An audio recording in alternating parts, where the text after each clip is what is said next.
Greetings, everyone, and welcome to Gerard Black in the Philippines with the Truth. I want to thank all my subscribers. Thank you for taking the time to check me out. My commenters, my curiosity seekers, my haters. I want to thank you all for joining me and watching me and uh, helping me to have a successful video platform. I could use more subscribers, so don't forget to share, like, and leave a comment. What I want to talk about, I'm going to talk about, oh, you like my rocking chair? Let me find out you thought I didn't have a rocking chair. This rocking chair, me and I said, I was trying to get two of them, but I wanted them both exactly the same. So the second one wasn't a match, so, I didn't get it, you know. But this one's fine because Mia sits right here and we rock and we look out and we talk and we chat, Maybe one day I'll do a video about that. But what I want to go through some of my comments because someone had said that they enjoyed when I mentioned my comments. So let me go through a couple of them and kind of give you an idea of what you all have been saying. Okay, uh, this is from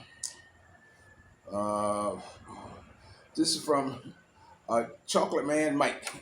What's up, Chocolate Man Mike? How you doing, my brother? Thank you for hanging in there with me.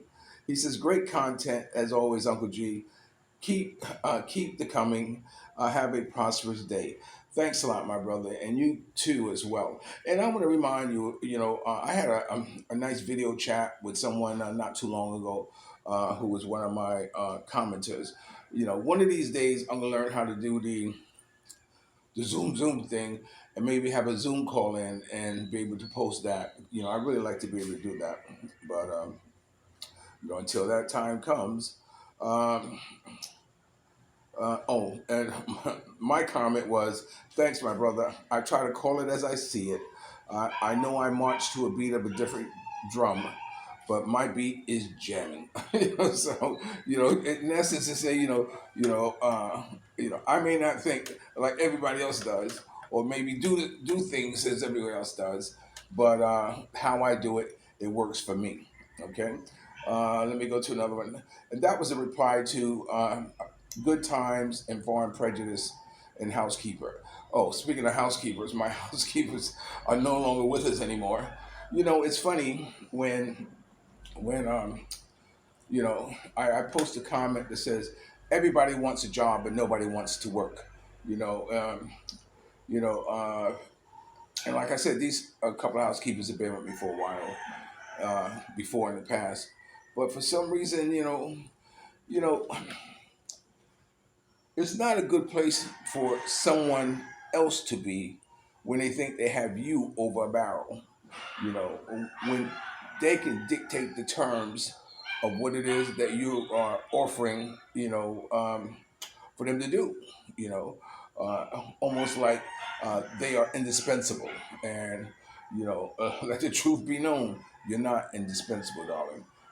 We had set up a time and all this stuff, and they worked for 2 days. Then they came back and said, "No, well, we want this day off, or we want that day off, and we want." Wait a minute, pump your brakes, sugar. You know what? You can have all the days off. You're fired, or they quit. Be that as it may. So we're looking for new housekeepers.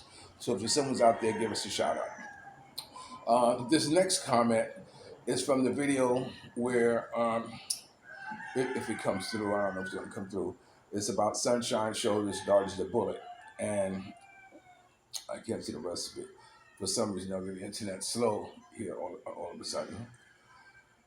But anyway, I remember one of the comments where someone had said that because I said, it was close to our home. Me and I had drove by the accident, not knowing Calvin was involved in the accident. But they asked me, well, I wonder if Calvin had known that he had lived, that he was in your neck of the woods. And I said, yes, he knew, and the reason I'm smiling because three times, we made arrangements to hook up, for him to, because every time he goes to Dumaguete or every time he passes, this way he passes by my house, and I'm just like about a 2-minute walk from the road to my house. So there have been a couple of times I've been standing in the hot sun waiting for him to get off the bus, saying it'd be there in an hour and something like this, and I count and the buses go by, nobody gets off, and I'm waiting out there in the hot sun, and then I said, "Flock it, I'm not keep doing this, you know, you should have been here." But and then there's no response for when I text him, you know what I'm saying, which is like, which also sucks, Um, so there's one other time he was there. I was in doing together. He used to meet us at one of the restaurants, and so we waited and we waited and we waited and we waited and we waited, and finally you get to a point you say, "Fuck it, I'm not going to keep doing this." You know what I'm saying? And I split. And then somewhere along the line he says, "Oh, I couldn't make it." There's no problem in not keeping an appointment. I have no qualms about not being keep an appointment because I know shit happens. But I do have a problem with someone, not giving you enough respect, to call and just say, "Hey, I'm not going to be able to make it." And so it happened 3 times, and after that, I still got mad love for him. I wish him nothing but best. But as far as my, depending on him to hook up with me, after he said he would, those that ship done sailed. You know what I'm saying? For whatever reason, he decided that I'm not going to try to put thoughts in of what might have been in his head or whatever. I mean, that something else could have came up, or I'm not going to play that game. But anyway, it didn't happen. So I told the guy who made the comment, I said, "Thank you for mentioning that because I've been dying to get this off my chest. How he stood me up 3 times. You know what I'm saying?" So, but anyway, be that as it may, there might have been a lot more other things more important or whatever. That I just wasn't one of them. So anyway, so be that as it may, that's what happened. These things are not coming up the way I like them to come up, for whatever reason. But anyway, I'm trying to remember this one commenter's. Uh, I'm going to put his name in because he spoke on something that was very near and dear to my heart. He's from Detroit, and he spoke about how he was in the music and commitment industry, and being a close neighbor to the Temptations. And in fact, their auntie had the same amount of siblings as they had, and they all gravitated to music, and he was a singer, falsetto, and what have you, and he went through a lot of his childhood growing up in Detroit, you know. And I told him, I said, "You know what, man, I'm dying, you know, you know, I'm dying to speak about, you know, my experience in the entertainment business, but because I know I have a long history of stories or experience in the entertainment business, and but it was told to me by someone who I trust very good once I started this blog. And if you look in the beginning, I shared a lot of my musical experience and some of my stories of who I was with and whatever. But they suggested to me, said, "Gerard, if you're going to be black in the Philippines, you'll keep it on the Philippines." He says, you have to keep your content consistent. And it made a lot of sense. Of course it does. There are a lot of people watching me who might be in another country or something like this. They're not interested in my stories, you know, about the Temptations or Marvin Gaye or Billy Preston, and if you look at some of my past titles, you would see, I try to put them in there, but it made sense to me. So I don't talk about as much as my entertainment connection in the business or being a personal photographer for the Godfather of Soul, Mr. James Brown. You know what I'm saying? I don't talk about that, and for that very reason. So, but it was good kicking it with him because he reignited that hunger of wanting to talk about the entertainment business. So I was very glad to be able to accommodate him on that uh, short little a journey.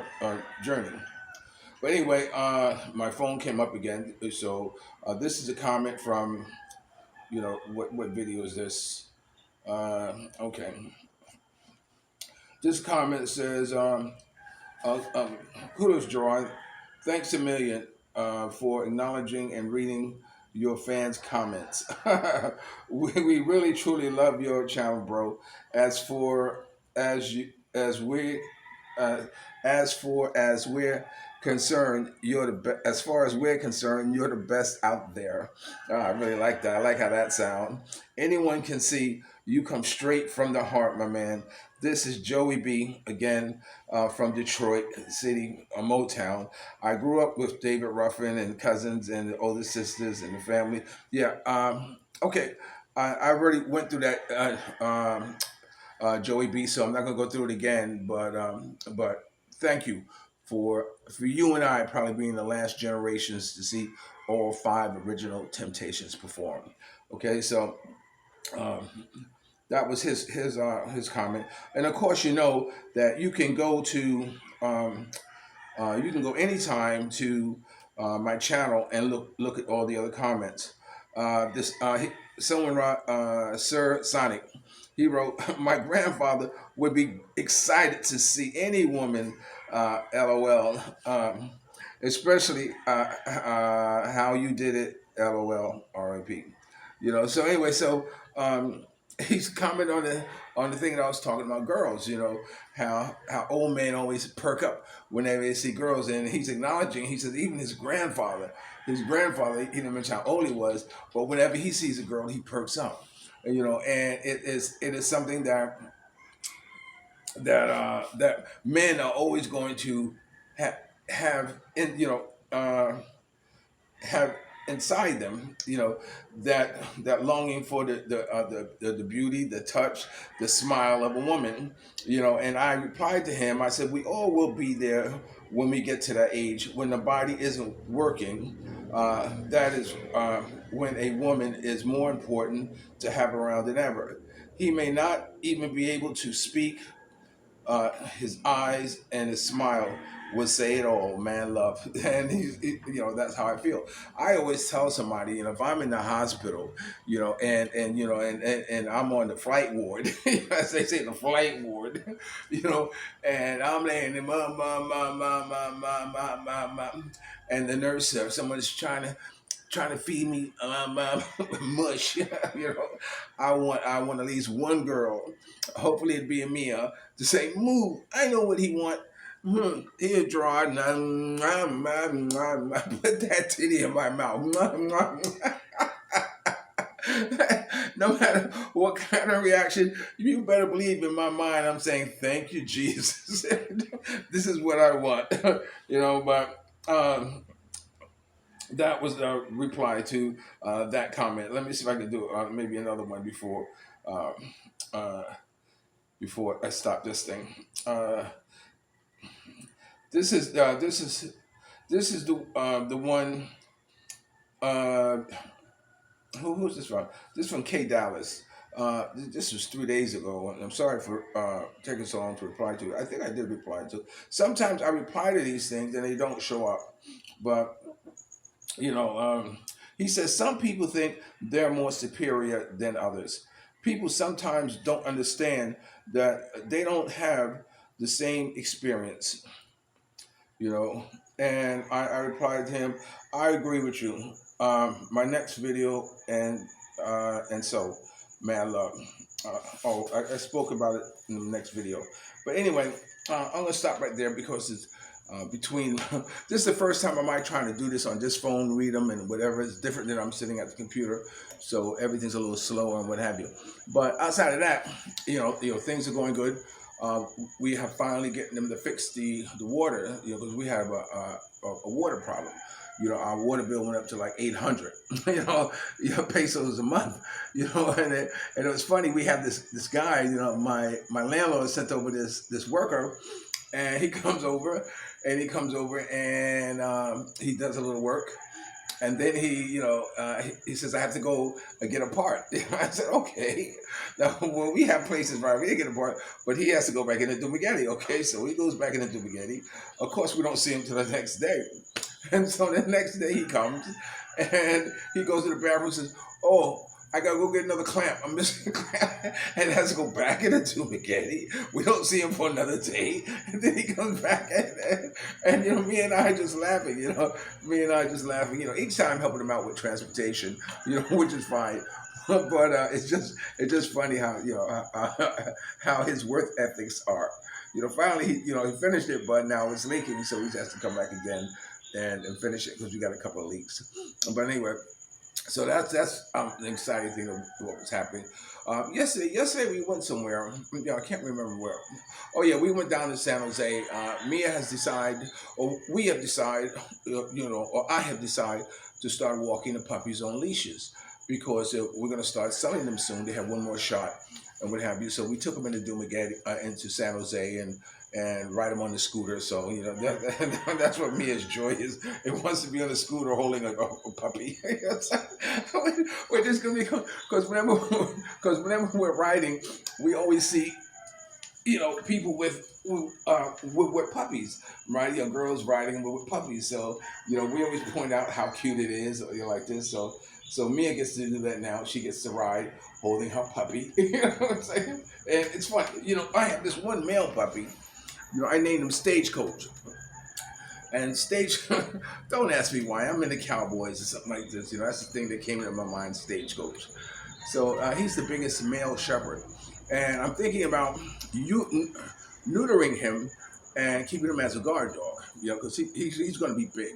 So, I don't want him to breed with the other dogs, and, if I need more puppies, I can always rebreed Ichiban, more German puppies. So, but I think I'm going to keep him because I want a good, strong guard dog. So, and this one here, I'm going to take the time to train. I've been very lazy as far as trying to train them. And I used to breed dogs. I used to train dogs. I used to train dogs in Central Park. How to walk, sit, heel, stay, a number of things. How to put something on their nose and snap your finger and eat it. I used to do all that stuff with dogs. But I'm in the Philippines, baby. I don't need to do nothing. And so, I think with the male dog, Stagecoach, I can see how big he's going to be. That I'm going to, I think keep him, as a guard dog.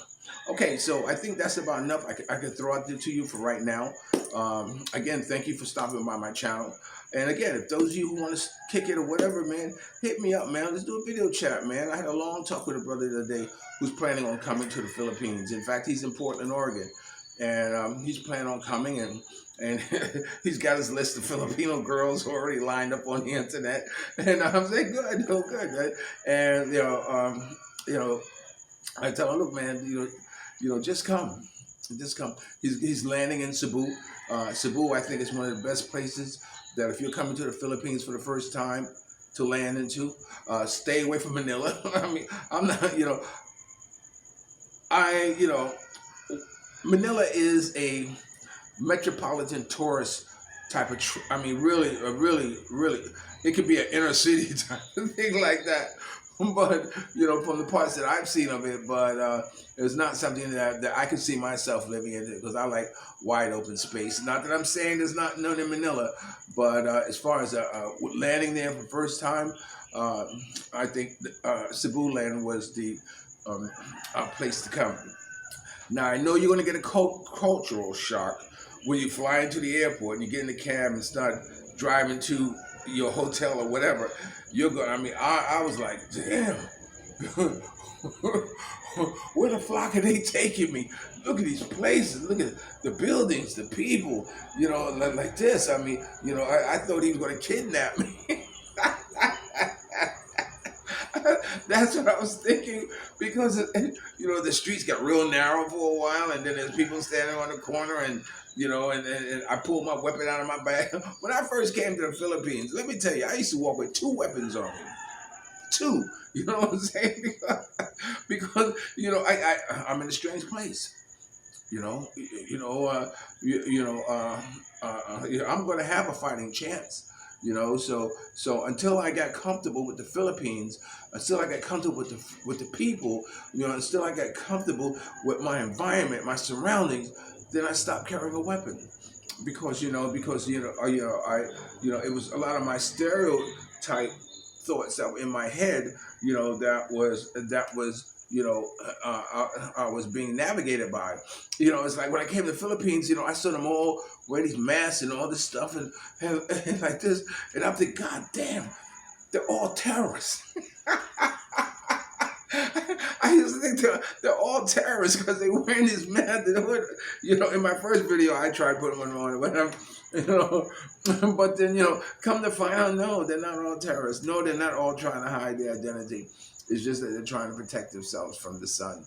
Because a lot of them really don't want to get dark at all. A lot of them just want to just stay very fair skinned. And they often wear jackets. If you see them riding on the scooters, they have jackets on their arm because they don't want the sun tanning their arms and everything. But anyway, yeah, man, I used to have two weapons when I came to the Philippines. But anyway, so this is Gerard Black in the Philippines with the truth. Remember, dreams are nothing more than plans awaiting action. Never disrespect the elderly. Always pull someone up. And sometimes you'll be the only one to see your vision. And the best revenge in life is to live good. I'm living good today. I hope you are too. And if you're lucky enough to have a woman like Ali Woodson, former lead singer of The Temptation, once sung, treat her like a lady. And ladies, if you're lucky enough to have a good man like me, never say no. and make him make him feel like a king. I will always love you more. I saw my camera just move like this, so I said, oh, it might pop out the thing. Okay? I love you like a love song, baby. I'll talk to you later. Peace.